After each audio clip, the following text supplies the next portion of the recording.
Alrighty, welcome back everyone. We just talked about Colorado heading over to Lincoln to play a huge game this Saturday. I do have Nebraska getting that one by 6 points, but I think it could be a really, really fun up and down game, just very different styles on both sides of the ball on offense. But let's jump into Tennessee versus NC State because this is a very, very fun one over in Charlotte this weekend. Obviously, would love to see it in Raleigh. I don't know why it's in Charlotte, but at the end of the day, still going to be a very fun game, and I think it's one that a lot of people are looking at and saying it's going to be Tennessee. There's no two ways about it. What they did last week compared to what NC State did last week were two very different football teams. I'll just put it that way. But at the end of the day, I do think it's going to be incredible fun. And I think NC State's going to play much better football than they did in week one. And I think Tennessee might just take a small step back, although I think they might just be off to the races over there in Knoxville. But this is a really interesting game. This is about, Tennessee showing that they're real, showing that they're going to show up every single Saturday, and that they are part of a group that possibly can make the playoff. On the NC State side, it's kind of just washing that week one game away. They did win, but was very ugly in the process. So being able to get over that, and especially get a big time win over Tennessee, it would launch this season. It would get everything going for NC State and would put them in a position where they're walking into every single ACC game feeling very confident in their abilities to win. So that would be absolutely huge for them. And then the quarterback matchup is so much fun. You have a sixth-year guy in Grayson McCall, a very talented player, and then Nico making his only third start ever. So a very talented kid on the other side, but it's going to be so much fun to watch. Two very different styles of quarterbacks, but both incredibly talented. But moving on to the players to watch here, Chris Brazzell is a very talented wide receiver for Tennessee, and I think he's one of those players where Tennessee has so many guys on the outside. They have Squirrel White, they have him, they have Dante Thornton, they have many others. But at the end of the day, I think Chris Brazzell is an impossible cover. I don't think there's a corner in the country that can really guard him for entire four quarters. There are people that can do it pretty well. There is no one that can do it outright, and I don't think there's anyone in NC State that can do it all that well, if I'm being totally honest. So I think this is a guy that can kind of open up things. I think you have Squirrel White going downfield, you have Dante Thornton, you have all these other guys. Chris Brazzell might be the most complete of the group, and I think he could be a guy that just puts up crazy numbers this next weekend, or this upcoming weekend. Boo Carter is another guy I want to talk about, playing nickelback for Tennessee after Jordan Thomas went down. And you talk about this NC State passing attack. It's a lot of stuff over the middle of the field, whether it's crossers or it's to the tight end Justin Jolie, who we'll talk about here in a second. You have to be able to cover those guys. You have to be able to tackle strong, and particularly Jordan Waters, who I think is going to be used in this game a ton at the running back position. Making sure you are helpful in the run game is going to be huge for this. So Boo Carter is one of those guys, very young player, very talented, but needs to step up big in this game, that is for sure. Justin Jolie, as we just talked about, incredibly talented. One of those just matchup nightmares for NC State because 6'5", big-time tight end, but also can move like crazy. Is really fast, and one of those players that can totally just take over a game at the tight end position. So you would love to see a little bit more from some of the receivers on NC State than you saw a week ago. But at the end of the day, this is a guy that you can hang your hat on and feel pretty confident in. And then finally, Sean Brown. Sean Brown is taking over for that Peyton Wilson type role where you play linebacker, you play edge rusher, you kind of play around with a number of different things. He needs to be the guy. He needs to be the guy that shows up week in, week out. He needs to be huge in this game and then huge in pretty much every other big game that NC State plays. He is a big-time player, and especially with a young quarterback on the other side, if you can get home a couple of times, then you have him just a little bit rattled early on.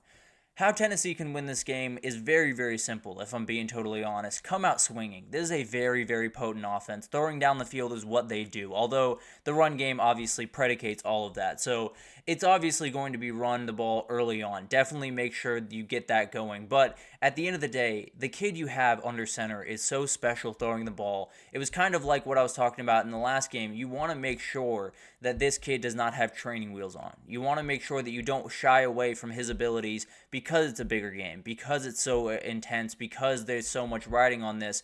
You don't want to shy away from what Nico can do. let this kid throw the ball. Let him come out of the gates and be throwing the ball, feel really confident, get into a rhythm, and then it's going to be nearly impossible for NC State to stop him once he's in that rhythm. So this is about, run the ball efficiently, run fast, run multiple, but also get everything going in terms of the pass game. Make sure that you're getting it to all these special wide receivers on the outside and just getting Nico in a groove, because once you do, he's going to be like a boulder rolling downhill. And then be opportunistic on defense. This is not an NC State team that you are going to need to batter and beat to the. You're not going to have to tear them to pieces to beat this team.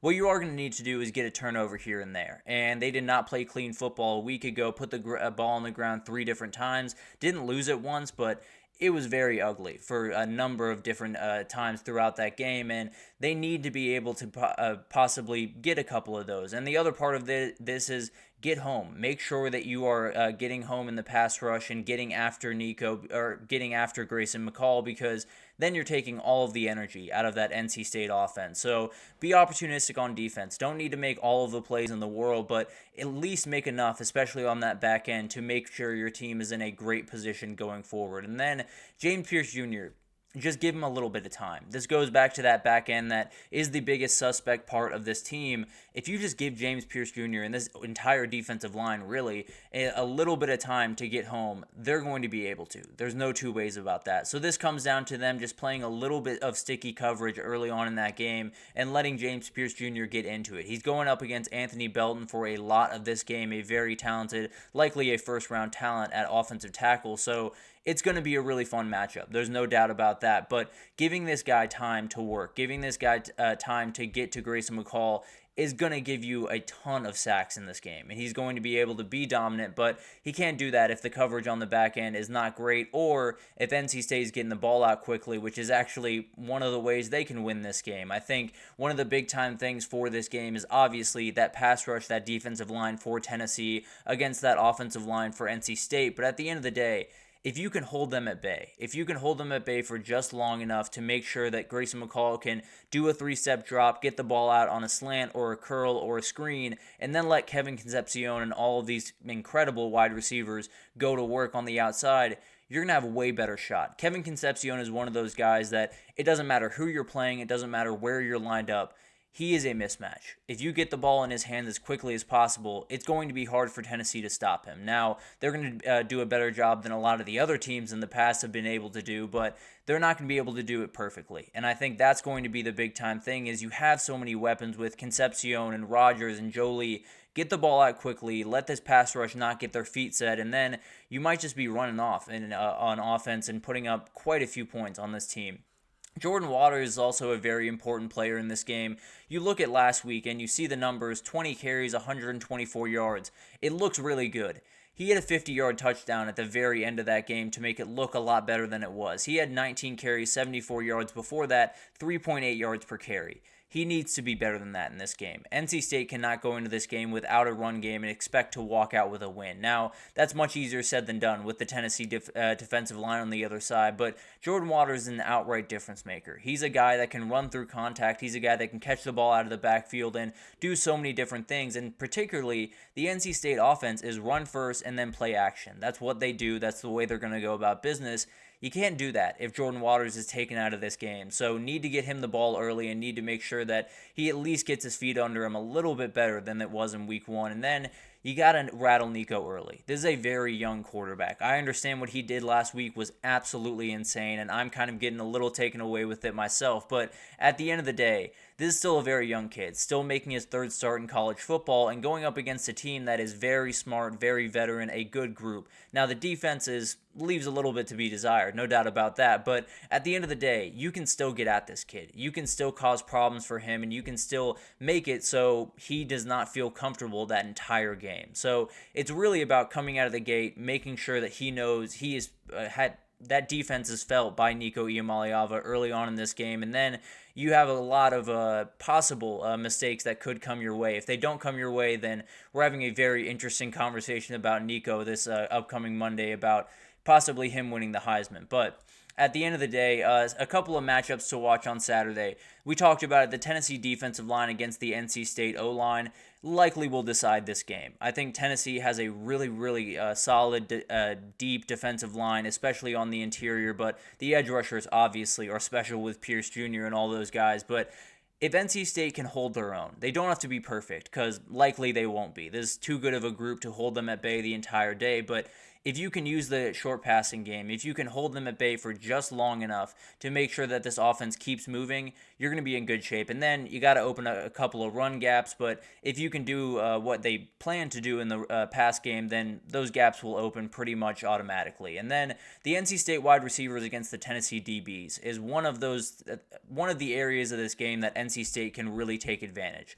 Their wide receivers are so talented. They're so multiple. They have so many guys out there, and tight ends as well with Justin Jolie. But the Tennessee back end is questionable as of right now. A good group, a very talented group, but still kind of finding their groove. And I think it's one of those things where NC State does not have a lot of advantages in this game. That's just the plain truth. But if you can get those playmakers out on the outside quickly and make sure you can take advantage of the one weakness of this Tennessee defense that you do have, you might just have a shot, and you might just put yourself in a position where you're playing this game deep into the fourth quarter with just a couple of plays that need to be made on either side of the ball. So I think it's about just getting these wide receivers running forward at this Tennessee secondary, because if that happens, they are very hard to stop, especially Kevin Concepcion. And then finally, Nico against this DC is going to be fascinating. Tony Gibson is a very good play caller, someone that maybe doesn't have the personnel that he would love to have, but still has done a number of really good things in the past. And again, a very young quarterback walking into this thing. If you can get after him, if you can confuse him with coverages, if you can do a lot of the things that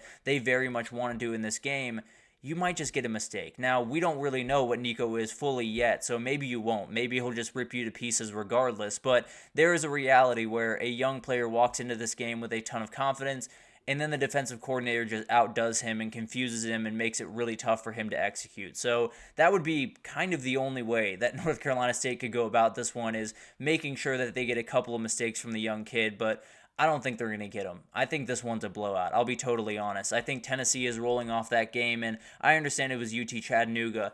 That works against any defense in the country. The balls that he was putting on and the way that he was putting it in those windows, there was no one in the world that could stop what they were doing. It was incredible to watch this team go to work last week. And NC State, while I think they're a very good team, and I don't think this is going to torpedo their season by any means, they have too much to fix from a week ago. To play a team that is so ready to go like Tennessee is, there's too much to overhaul over there at NC State, at least in the short term. I think they will be a contender in the ACC long term, but as of right now, I think Tennessee's just too much for this team. So I do have Nico getting that big-time win, maybe starting a Heisman campaign that we might just talk about a little bit later in the show. But let's take our second break here, and when we come back, we're going to talk about a couple more games. I'll give you predictions for 3 big-time games: South Carolina at Kentucky, we have California heading over to Auburn to play a game, and then Kansas at Illinois is the other one I want to talk to you about. So we'll break those down right after this, so stick with us.